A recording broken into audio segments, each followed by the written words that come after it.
Hey there, ready to get inside the head of a baller. Okay. Today's deep dive is all about Kay Wagner, Hmm. a senior basketball player who's trying to up her game both on and off the court. Wow. We're going beyond the usual stats and play-by-plays because, get this, Okay. you actually have access to her personal hindsight notes. Interesting. She wrote down her raw thoughts after each game. Wins, losses, the whole emotional roller coaster. Right. We've got 3 games worth of these notes, so buckle up. What's intriguing here is that Kay Wagner is already a solid player Yeah. on a winning team. Right. Her team's sitting at a pretty comfortable 10-5, so it's not like they're struggling. Uh-huh. These notes give us a glimpse into the mind of someone who isn't content with just good enough. Right. She wants more, and that drive is what makes this deep dive so fascinating. Totally. We're not just analyzing plays. We're dissecting her mindset. Okay. Okay, so let's jump into game 15. Okay. The loss against Windsor. This one's a real head-scratcher because on paper, Yeah. Kay Wagner played well. Mm-hmm. Good shots. Yeah. Solid defense. Right. Bounced back from misses. Mm. But something else happened in this game that really caught my eye. She mentions feeling prepared going in, Yeah. but then hints that some pregame comments might have thrown the team off. Right. It makes you wonder about the power of words and how expectations, whether positive or negative, Uh-huh. can really mess with an athlete's head. It's like that saying, Yeah. whether you think you can or you think you can't, you're right. Mm. But here's the kicker. What's that? Kay Wagner specifically says she played with a clear head. And get this, Okay. she actually enjoyed the game. Oh, wow. And that's when she played her best. Yeah. Isn't that wild? It is. It Yeah. challenges the idea that you have to be super serious and laser focused to dominate. Right. There's a school of thought in sports psychology called flow state. Okay. And what Kay Wagner describes sounds a lot like that. It's basically a state of complete absorption in the activity where you're not overthinking. Right. You're just in the zone. Yeah. Time kind of melts away and you're performing at your peak. Okay, that makes sense. Yeah. But isn't that a bit of a fluke? Well, Can she just decide to be in a flow state every game? it's not like flipping a switch, Right. but there are things athletes can do to cultivate flow. Okay. Part of it is about finding the sweet spot between challenge and skill. If the challenge is too high and your skill level isn't there yet, Right. you get anxious. Yeah. If the challenge is too low, you get bored. Okay. Flow happens when you're pushing yourself, but you also feel capable. So for Kay Wagner, maybe the pre-game negativity inadvertently lowered the pressure she was putting on herself. It's Right. like, oh, well, everyone's already expecting us to lose, so I might as well just go out there and have fun Exactly. in flow state. It's possible, Right. but it's definitely not something you want to rely on. Okay. The real question is, Yeah. can she create that feeling of enjoyment and effortlessness Yeah. even when the stakes are high and the pressure is on? Great point. Yeah. Okay, so that was a loss where she thrived. Hmm. Now let's look at a game where they won, but maybe shouldn't have. Okay. Game 14 against Poudre. Right. Kay Wagner calls this one an ugly win. Oh, really? They didn't play well as a team, Uh-huh. and she even admits to being in a funk and making bad decisions. Here's where the self-awareness in these notes becomes really valuable.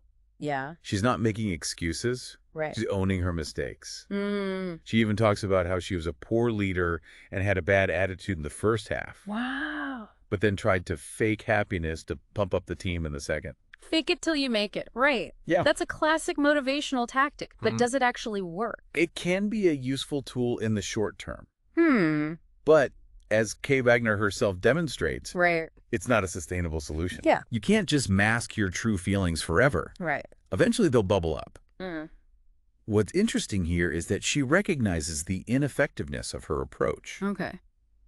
She's already starting to question her own methods, Mm. which suggests a desire for something more genuine, more sustainable. It's like she's realizing that faking it might help the team superficially, Yeah, but it doesn't address the root cause of her own internal struggle. exactly. Wow. And that brings us to the biggest question this deep dive poses. Okay.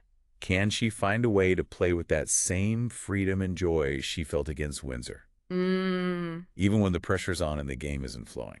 Okay. So we've got this intriguing contrast. Yeah. A loss where Kay Wagner thrived Mm-hmm. and a win where she struggled. Right.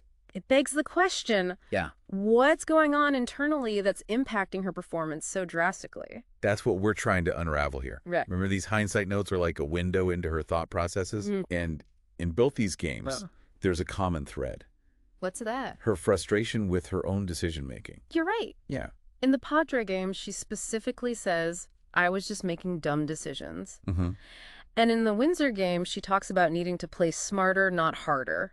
Right? It's like she knows what she should be doing, Yeah. but something's preventing her from executing in the moment. It's almost like a mental block. And to understand how to overcome it, we need to dig deeper into her experience in Game 13. Okay. The loss against Broomfield. Okay. This one was tough. Yeah. They struggled against the press, the trap. Yeah. Everything seemed to be going wrong. And Kay Wagner's notes from this game are particularly raw. Yeah. She talks about feeling frustrated, questioning her leadership, and even wondering if she's letting the team down. There's a line in her notes that really jumps out. I am not playing free-flow games. I think I'm worrying too much about making a play happen than just letting it all flow out. It highlights a crucial internal conflict. Okay. She feels this intense pressure to make things happen. Yeah. To be the hero. Right. And that pressure is actually hindering her ability to perform. So instead of reacting instinctively and trusting her skills, she's overthinking everything, trying to force the outcome. Exactly. Wow. And that kind of pressure can be paralyzing. It takes you out of the present moment. Right. Disrupts your focus. And ultimately leads to those dumb decisions she's so frustrated with. So how do you break free from that mental trap? Yeah. How do you go from feeling like you have to carry the weight of the world on your shoulders to playing with that easy, effortless flow we saw in the Windsor game?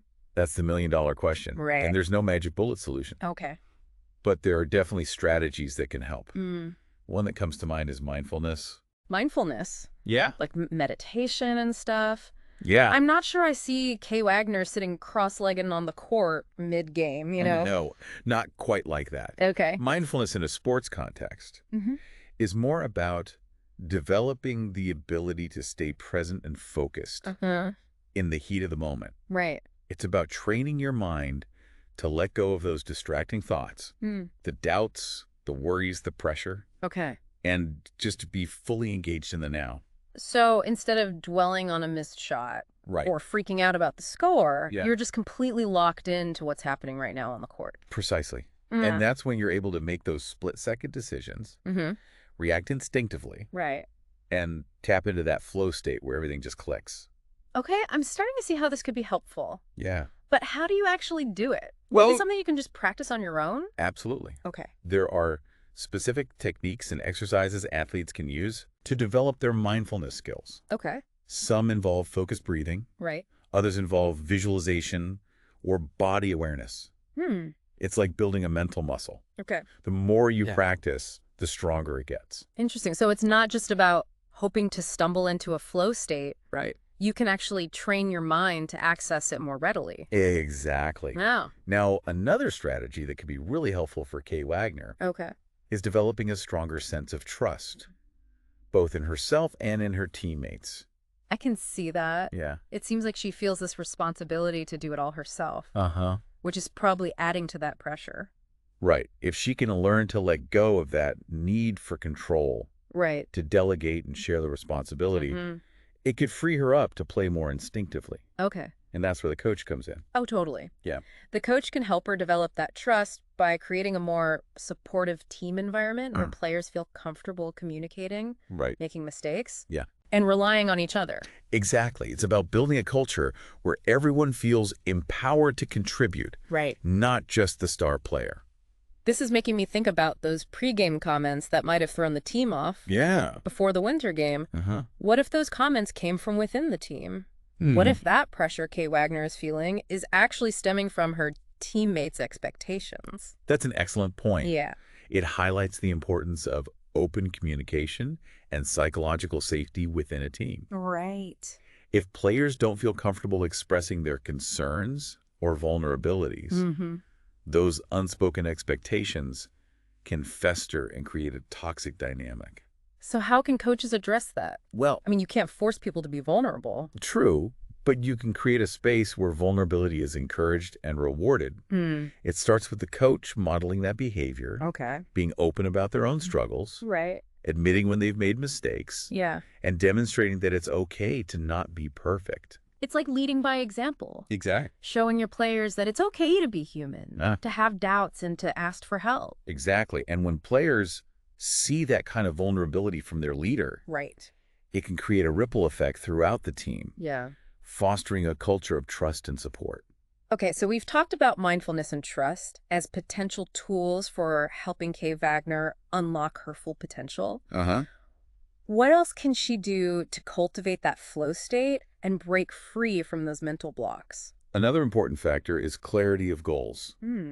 When you have a clear understanding of what you're trying to achieve, it helps you stay focused and make better decisions. So instead of just thinking, I need to score points, it's about having more specific intentions. Like, I'm going to drive to the basket and draw a foul, or I'm going to set up my teammate for an open shot. Exactly. The more specific your goals, the easier it is to create a plan and execute it. And having that sense of purpose can also help alleviate some of the pressure Kay Wagner is feeling when you're focused on the process, on achieving those smaller, more attainable goals. The outcome takes care of itself. That makes a lot of sense.